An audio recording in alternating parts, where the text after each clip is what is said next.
கண்மணி வந்து ரொம்ப கோவமா இருக்காங்க. அத பார்த்துட்டு அன்பு வந்து கண்மணி கிட்ட பேசுறதுக்காக வராரு. அப்போ வந்து கண்மணி வந்து பேசுறதுக்காக வர அன்பு வந்து அவாய்ட் பண்றாங்க.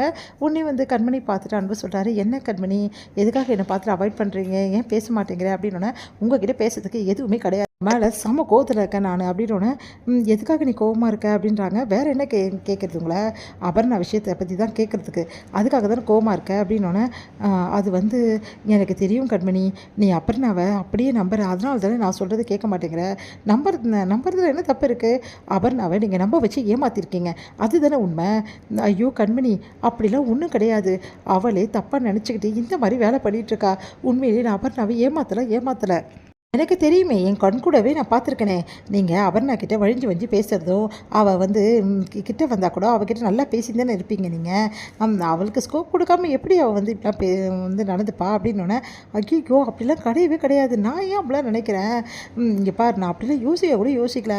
அபர்ணா தான் என்கிட்ட வந்து பேசுவா. மற்றபடி நானா தேடி போய் எப்பவும் பேசினதே கிடையாது. பார்த்துட்டு தானே இருந்தேன் நீங்க பண்ண வேலையெல்லாம். இப்போ கூட அபர்ணாவ இப்படி ஏமாத்திருக்கீங்க. இதெல்லாம் கொஞ்சம் கூட சரியில்ல. வந்து அப்படி புரியுதா? அப்படின்னோடனே அப்படியே பார்க்குறாங்க. "இல்ல கண்மணி, நான் சொல்கிறது கொஞ்சம் நம்பு. ஏன் என்ன நம்பவே மாட்டேங்கிற? நம்புறதுக்கு என்ன இருக்குது? அதான் கண் கூட பார்க்குறேனே." அப்படி சொல்லிட்டு டென்ஷன் ஆகுறாங்க. உடனே வந்து சிரிக்கிறார் அன்பு. "என்ன நான் திட்டுறவங்கள சிரிக்கிறீங்களா நீங்கள்? உண்மையிலே சொல்லப்போனா எனக்கு சந்தோஷமாக தான் இருக்குது." அப்படின்றாங்க. "சந்தோஷமாக இருக்கா? எதுக்கு சந்தோஷமாக இருக்குன்றீங்க?" "இல்ல, என் மேலே உரிமை எடுத்து எவ்வளோ அளவு என் மேலே உரிமை இருந்தால் நீ இந்த மாதிரி ஒரு கண்டிப்பை என்ன இந்த மாதிரி ஒரு பொண்ணை ஏமாற்றலாமான்னு கேட்டுட்டு இப்படிலாம் யோசிப்ப. அப்போ பொசசிவ் ஆயிருக்கேன்னு அர்த்தம். அப்போ நான் யார் கூட எந்த பொண்ணுக்கிட்ட பேசினா உனக்கு பிடிக்காதுன்னு அர்த்தம்." அப்படின்னோடனே அப்படியே அதிர்ச்சி அடைகிறேன். "அதெல்லாம் ஒன்றும் இல்லையே. அப்போது நான் யாரோன்னா யாரோ எப்படியே போனால் உனக்கு என்ன வந்தது? நீ ஏன் என்கிட்ட வந்து இவ்வளோ கடுமையாக நடந்துக்கணும்? நான் கூட வேலை செய்கிறவன் தானே. நான் எப்படி போனால் உனக்கு என்ன வந்தது?" அப்படின்னோடனே அப்படியே பார்க்குறாங்க. "சொல்லு கண்மணி, இதுக்கு பதில் சொல்லு." அப்படின்னோடனே, "நான் எதுவும் பதில் சொல்லலை, நான் போகிறேன்." அப்படின்றாங்க. "ஏன் கண்மணி, இவ்வளோ நேரம் என்கிட்ட வந்து கேள்வி கேட்டல, இப்போ மட்டும் எதுவும் சொல்லாமல் போகிற?" அப்படின்னோடனே, "சரி, நான் கேள்வி கேட்டது தப்பு தான், நான் கேட்கல, நான் போகிறேன்." அப்படின்றாங்க. "எனக்கு தெரியும் கண்மணி, உன் மனசு எனக்கு நல்லாவே தெரியும். என் மேலே இருக்க அக்கறை இதெல்லாம் பேசிகிட்டு இருக்க. நான் அந்த பொண்ணுக்கிட்ட பேசுறது உனக்கு முன்னாடிலேருந்து எனக்கு பிடிக்காதுன்னு தெரியும். ஆனால் இதுக்கெல்லாம் காரணம் என்னன்னு உனக்கே யோசனை பண்ணிப்பார். இன்னமும் நீ என்னை வந்து மனசார வந்து மனசில் நினைக்கிற. அதனால தானே இப்படிலாம் யோசிக்கிற." அப்படின்னோடனே அப்படியே பார்க்குறாங்க. "இங்கே பாருங்கள், என்றைக்கு நீங்கள் அப்படி நடந்துக்கிறீங்களோ அப்போவே எனக்கு எங்கள் மனசில் வந்து நீங்கள் இல்லை, இப்போவும் நான் எங்கள் மனசில் கிடையாது. நான் ஏதோ வந்து கூட ஒரு வேலை செய்கிறவராச்சேன்னு பேசினேன், அவ்வளோதான்." அப்படின்னோடனே, "ஏன் கண்மணி உண்மையை மறைக்கிற? இதில் என்ன இருக்குது? என்னை கண்டிக்கிற உரிமை எல்லாமே உனக்கு இருக்குது கண்மணி. இதில் தப்பே கிடையாது." அப்படின்னு சொல்கிறாரு.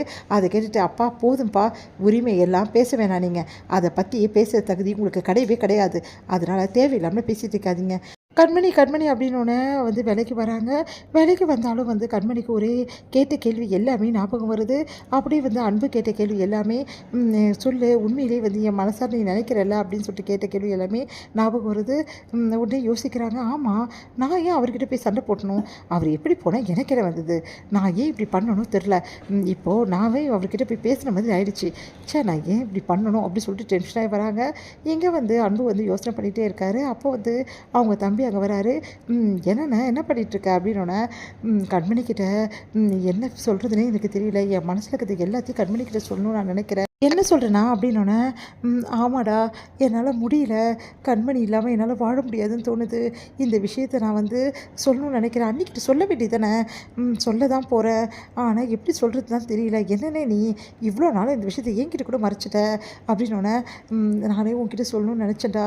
ஆனால் கண்மணி இல்லாத வாழ்க்கையெல்லாம் நினச்சி கூட பார்க்க முடியாது. கூடிய சீக்கிரம் கண்மணிக்கிட்ட என் மனசில் இருக்கிறது எல்லாம் சொல்லணும்னு நினைக்கிறேன். ஆனால் இன்றைக்கி சொல்லணும்னு நான் முயற்சி பண்ணேன். அப்போ அபர்ணா வந்து எல்லாத்தையுமே வந்து காரியத்தை கெடுத்துட்டா." அப்படின்னோடனே, சரிண்ணே, நீ கவலைப்படாத. அன்றைக்கி சீக்கிரமாகவே எல்லாம் சொல்லு. உண்மையிலேயே உன் மனசு மாறுறது எங்களுக்கெல்லாம் சந்தோஷம்தான். சரி, இப்போ நான் அம்மாக்கிட்ட எதுவும் சொல்ல வேணாம்." அப்படின்னோடனே, சரி பிக் மம்மி கிட்ட நான் இப்போ சொல்ல போகிறதில்ல. முதல்ல நீ அன்னிக்கிட்ட சொல்லு. உன் மனசை திறந்து பேசுனா. அப்போ தான் உங்களுக்குள்ளே இந்த பிரச்சனை தீரும். நீ சீக்கிரமாகவே அண்ணியும் நீயும் ஒன்றா சேர்ந்து வாழ்கிறத நாங்கள் பார்க்க வேணாவா? இப்போ எங்களுக்கு குழந்தை பிறக்க போதில்ல, அதே மாதிரி உனக்கும் வந்து ஒரு குட்டி இருந்தால் தானே நல்லாயிருக்கும்னு சிரிக்க